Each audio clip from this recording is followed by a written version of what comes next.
sore, Bung Firdaus Ilyas. Ya, selamat sore Bung Meldi Rendra. Cerah sekali hari ini kayaknya nih. Cerah nih kita. Gimana kabarnya Bung Meldi? Ya, ini kita semangat baru, hidup baru, ya. Per detik kita baru nih. Bung Calon Firdaus, kita presiden tetap baru, calon membahas anggota DPR masalah-masalah baru. Ya, perkembangan agenda-agenda korupsi di Indonesia. Dan hari ini kita coba melihat eh, kalau bahasa Bappenasnya blueprint ya, cetak biru, atau bagaimana pemerintah mendesain pemberantasan korupsi dari agenda-agenda yang dia punya, sehingga korupsi di Indonesia ini punya target dan punya eksekusi yang sesuai. Silakan, Bung Firdaus.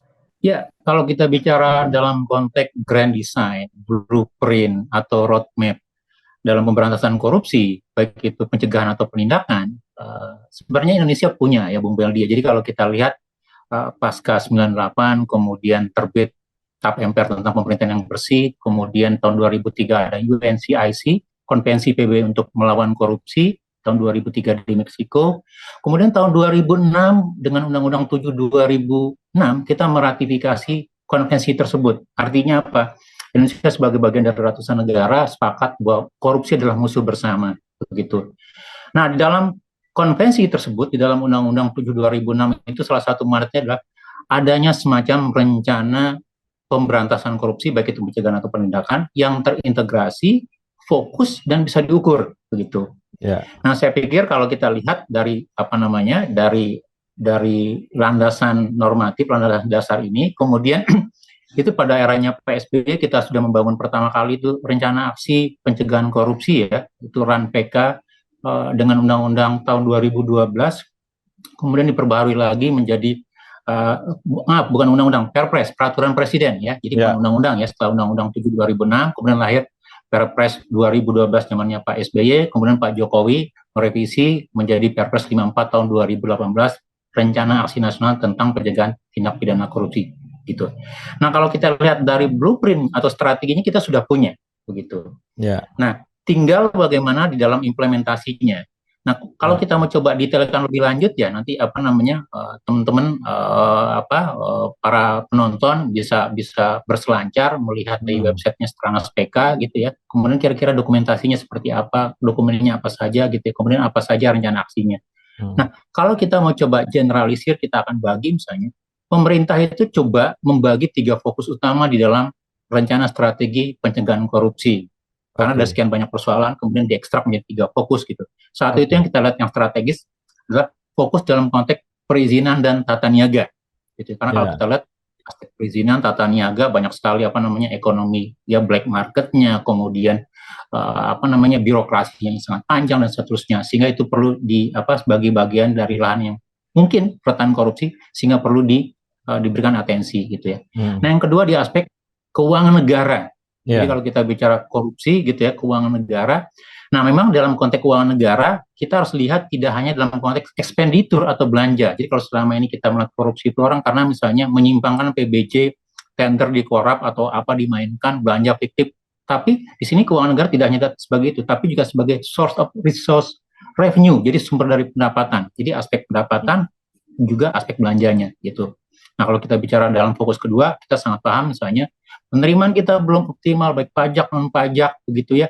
Kemudian kalau kita berkaca dari beberapa literatur atau studi, bahkan dari hasil pemeriksaan BPK atau BPKP, misalnya sekian persen dari penerimaan kita belum optimal, belum bisa ditagih dan seterusnya. Begitu juga dengan belanjanya. Nah, kalau belanja kan kita ingat dari zaman dulu misalnya, hampir 30-40% dari belanja negara, APBN, APBD, dikatakan dalam banyak studi literatur misalnya, itu diindikasikan bocor atau salah sasaran, tidak tepat, tidak optimal. Gitu. Nah, itu fokus kedua. Nah, fokus ketiga adalah dalam konteks siapa penyelenggaranya, siapa aparatnya. Jadi reformasi birokrasi dan penegakan hukum. Gitu. Ini fokus yang ketiga yang sampai sekarang masih menjadi fokus. Karena kalau kita lihat misalnya, siapa yang diberikan mandat mengelola kebijakan, mengelola penerimaan, pendapatan, pelayanan publik dan segala macam, gitu ya, ada aparatur negara, gitu ya. Artinya dibutuhkan aparatur yang bersih, yang berintegritas, gitu. Harus dibangun sistem berintegritas dan segala macam. Kemudian yang kedua, bagaimana kalau terjadi penyimpangan atau pelanggaran, maka aparat penegakan hukumnya harus berjalan secara baik, secara apa namanya, secara adil begitu, secara penuh integritas gitu. Jadi inilah fokus ketiga yang kalau kita lihat misalnya salah satu juga yang menjadi mandat kenapa kali pertama kita membentuk KPK gitu tahun 2003 dengan Undang-Undang tahun 99. Artinya pemberantasan korupsi. APH kita masih jadi soal besar di dalam pencegahan dan pemberantasan korupsi. Itu kurang lebih Bu Meldi kalau kita bicara roadmap atau apa ya, atau rencana strategis pencegahan korupsi secara makro begitu. Oke. Nah, roadmap itu sebenarnya kan menjawab kasus-kasus yang ada, Bung Firdaus, ya. Nah, dari yang dipaparkan tadi, kasus-kasus mana saja yang paling bisa direspon untuk itu, yang kasus-kasus yang terjadi tindak korupsi di Indonesia? Ya, memang kalau kita bicara roadmap dalam sisi pemerintah ya, dalam Perpres, terutama Perpres 54 2018, aspek yang lebih banyak dikejar itu adalah aspek pencegahannya, pembuatan sistem. Jadi membuat sistem perencanaan, planning, database gitu ya, kemudian aspek monitoring, kemudian aspek tata laksananya begitu. Tapi kalau kita lihat dalam konteks yang lebih aktual, yang lebih real misalnya, kita sebenarnya bisa melihat misalnya apakah dalam sisi perizinan kita itu semakin mudah gitu ya, tidak berbelit, tanpa suap, tanpa gratifikasi, kemudian akuntabel begitu. Apakah kita sudah punya basis data yang contoh misalnya single ID, NIK misalnya ya, atau data wajib pajak atau segala macam begitu. Nah, itu juga merupakan bagian dari salah satu indikator keberhasilan pencegahan korupsi begitu. Nah, yang berikutnya bisa kita lihat apakah kita juga sudah optimal gitu dalam konteks peran penerimaan negara gitu ya. Itu artinya baik itu PNBP terutama pertambangan, kemudian pajak atau PNBP yang lain misalnya. Yang ketiga, kita bisa lihat misalnya nanti kita publik bisa menilai sendiri apakah juga penindakan hukumnya gitu ya, artinya kasus-kasus yang ditangani oleh KPK, kejaksaan, kepolisian gitu ya, itu juga sudah menunjukkan hasil yang semakin optimal dalam artian misalnya menimbulkan efek jera, kemudian membuat sebagai shock terapi dalam membangun sistem yang lebih baik, misalnya internal kontrol dan segala macam gitu. Dan yang terakhir memang dari sisi internal kontrol di pemerintahnya. Apakah internal kontrol kita, APIP-nya, aparat pengawas internalnya itu semakin baik, semakin kompeten, semakin memiliki kewenangan yang tinggi atau tidak, atau hanya sekedar sebagai penambal saja, sekedar formalitas saja. Oh ya, kita punya loh APIP, kita punya loh satuan internal kontrol, tapi tidak fungsional, tidak punya kewenangan dan seterusnya gitu. Jadi itu yang menurut saya harus kita ukur dalam konteks melihat apakah rencana strategi pemerintah itu sudah berjalan secara benar atau tidak. Tetapi sebagai sebuah catatan, kalau kita baca misalnya dari indikator-indikator target ya sampai laporan terakhir, laporan kuartal terakhir 2022, kalau kita lihat misalnya sebagian besar dari ini tidak masih ada beberapa yang belum dipenuhi secara formal, tanda kutip ya, artinya kan kalau kita melakukan evaluasi gitu ya, kan artinya bukti formalnya mungkin ada, tapi apakah itu menjadi budaya, menjadi nilai gitu ya, itu soal lain gitu. Tapi dari sisi formalitas saja masih banyak yang belum terpenuhi begitu. Nah, apalagi nanti kalau kita bicara yang lebih spesifik, penanganan penegakan hukum ya, artinya baik itu di kejaksaan, kepolisian atau KPK, itu soal yang harus kita lihat lebih detail lagi. Oke, dan bagaimana pemerintah memberikan balancing dari yang dia papar tadi masuk di organisasi yang ada di pemerintah, ya, baik organisasi mungkin di kepolisian, kejaksaan, kehakiman segala macam. Nah, memang di dalam Renstra ini rencana strategi pencegahan korupsi itu sudah diberikan dipetakan kira-kira nomenklatur pelaksananya siapa saja. Matriknya ada ya. Kementerian lembaga ya ada matriknya gitu, kemudian pemerintah daerah mana gitu ya gitu, sehingga nanti dia diberikan kira-kira untuk rencana aksi ini. Jadi dari 3 fokus utama itu diturunkan menjadi rencana aksi. Nah, untuk rencana aksi 2022-2003 ini yang terakhir ya di eranya Pak Jokowi gitu ya, ada 15 rencana aksi. Nah, dari rencana aksi itu didetailkan dalam item-item kegiatan yang lebih rinci lagi. Nah, kemudian item-item itu disebar pada kementerian, lembaga atau pemerintah daerah yang dianggap memiliki relevansi dengan isu-isu terkait begitu. Nah, memang sekali lagi kalau saya lihat ya, karena kan ada 5 menjadi sentral di dalam RAN PK ini, rencana aksi pencegahan korupsi, ada KPK, ada Kementerian Dalam Negeri, ada Bappenas, ada KSP, kemudian ada Menpan RB juga di sana gitu. Nah, dari 5 instrumen atau organ ini, kalau kita indikator pengukurannya itu masih tanda kutip masih formalitas. Kalau saya mengatakan masih formalitas belaka gitu ya.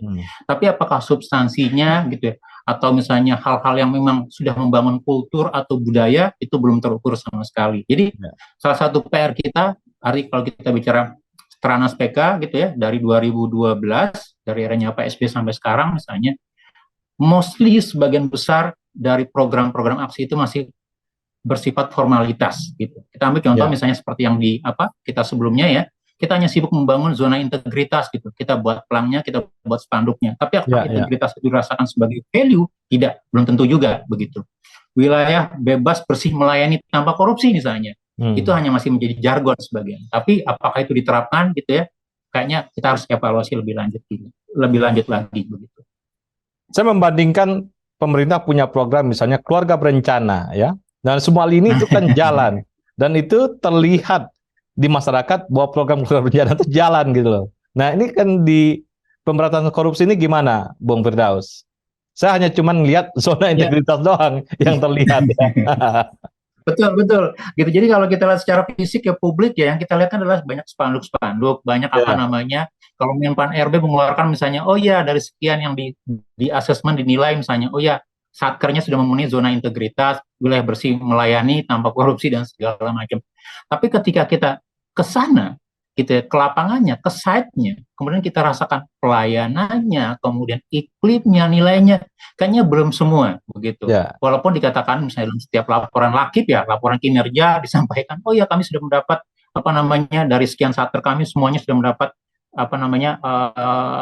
pengakuan sebagai zona integritas, wilayah bebas bersih melayani begitu ya gitu. Tapi dalam aktual prakteknya itu belum gitu.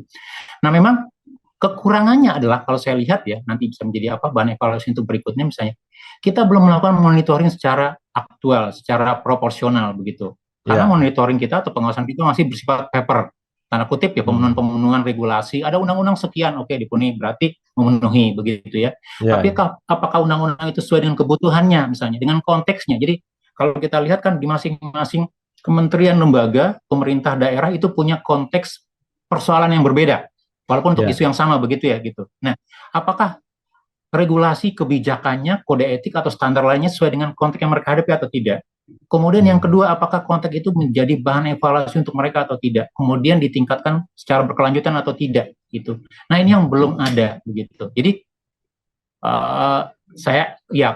publik melihatnya ini masih sekedar lebih banyak di formalitas belaka tanda kutip begitu. Jadi jangan heran juga ketakutan saya nanti misalnya di akhir 2023 maka beberapa indikator dari sisi persentase atau capaian KPI-nya lah kalau istilah pemerintah begitu ya, performa indikatornya gitu ya, itu dibuat semakin tinggi karena tuannya belum tentu begitu. Jadi mungkin nanti pertanyaannya bagaimana mengukur sesuatu yang lebih dirasakan, lebih bermanfaat, yang secara nilai dan budaya itu memang ada. Gitu. Itu jadi soal ya untuk strategi pencegahan korupsi di Indonesia. Ya. Pemerintah punya program-program seperti itu. Misalnya dulu ada program wajib helm ya, memakai untuk sepeda motor misalnya. Itu programnya kelihatan gitu. Dia jalan dan dia memberikan efek kepada masyarakat. Nah, ini abstrak nih. Korupsi ini sebuah program yang abstrak yang kalau kita lihat dari impact gitu ya, itu nggak terjadi sama sekali gitu loh. Ini yang bagaimana si pemerintah mengkonkretkan program-programnya tersebut itu yang belum kelihatan sebenarnya, Bung Firdaus. Ya memang kalau dalam konteks secara yang kita lihat memang ini lebih abstrak begitu ya, gitu. Artinya dari indikator penilaian yang dibuat oleh pemerintah begitu ya. Jadi lebih abstrak memang. Jadi lebih belum menyentuh kepada apa yang dirasakan, di lapangan seperti apa begitu. Ya mungkin salah satu kelemahannya kalau saya lihat ya, pendekatan penyusunan rencana strategi pencegahan korupsi ini masih dibangun dalam konteks teknokrat tanda kutip ya. Jadi misalnya kan betul kan ada Menpan RB, ada Bappenas, ya mudah-mudahan saya salah begitu ya. Tapi kalau kita lihat misalnya masih artinya pendekatan teknokratik, birokratik gitu, birokrasi melihat bagaimana korupsi gitu. Padahal kalau kita lihat, kita coba kembalikan lagi kepada mereka, apakah teman-teman di kementerian lembaga atau pemerintah daerah misalnya kira-kira paham kira-kira korupsi itu apa sih? Satu itu. Kemudian yang kedua, apa beda korupsi dengan fraud yang notabene juga misalnya itu jauh lebih luas lagi bentuknya, gitu ya. Ya, ya. Nah, substansi persoalan saja kita belum cukup paham, kemudian kita membuat rencana kerja gitu. Nah, buat saya sih tidak ada masalah gitu ya. Karena artinya kita harus mencoba, seperti Bu Melly selalu katakan, kita harus memulai gitu ya. Artinya kalau tidak dimulai kapan gitu ya. Nah, tapi yang harus kita lakukan adalah melakukan evaluasi secara berkala untuk melihat kira-kira apakah strategi ini gitu ya, persoalan-persoalan ini sesuai dengan situasi real aktual di lapangan atau tidak begitu. Jangan sampai nanti misalnya itu situasinya berbeda, kebutuhannya berbeda, tapi resep yang diberikan juga berbeda. Gitu. Ya, ya. Nah, ini yang kadang-kadang menjadi apa ya? Menjadi satu persoalan. Satu indikator utama yang banyak dipakai adalah kualitas pelayanan publik yang dirasakan oleh publik. Nah, pertanyaannya, kita sebagai pengguna jasa layanan publik, apakah selama ini kita cukup memberikan respon atau feedback begitu ya? Contoh misalnya kotak saran, boro-boro siapa yang mau ngisi saran misalnya, atau kotak catatan terhadap pelayanan di puskesmas atau di kelurahan begitu ya gitu. Yang terjadi adalah artinya kita tidak cukup konsisten sehingga ketika muncul kembali ke budaya-budaya lama, contoh misalnya begini, kalau kita dulu mengurus persoalan pendataan dukcapil lah, sempat misalnya tidak perlu lagi memberikan uang rokok, uang amplop gitu, uang korek api dimasukkan di bawah meja atau di belakang meja begitu ya, 2-3 tahun begitu ya. Tapi ketika pengawasannya tidak konsisten, penegakan hukumnya tidak konsisten, kemudian dianggap ini kan hanya seremoni berangkat saja, kemudian muncul lagi gitu. Dan publik juga tidak cukup kuat untuk mengatakan, oh ya tidak Pak, nggak boleh gitu.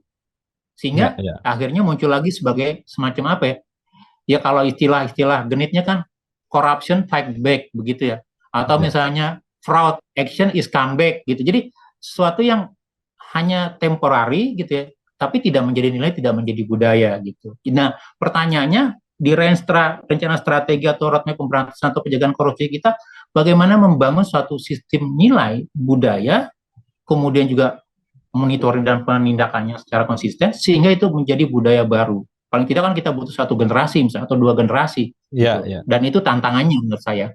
Ya. Dan bisa juga menggunakan teknologi digitalisasi ya, yang bisa jejak orang itu kerekam di situ. Yang kedua, untuk budaya itu diajarkan dari PAUD, TK, SD gitu, diajarkan bahwa itu adalah masalah moral yang sangat berbahaya gitu di Indonesia. Bung Firdaus sekalian, terima kasih. Iya, sama-sama Bung Melly Rendra. Menarik gitu ya. Sama-sama terima kasih banyak. Salam Indonesia bersih. Salam Indonesia bersih.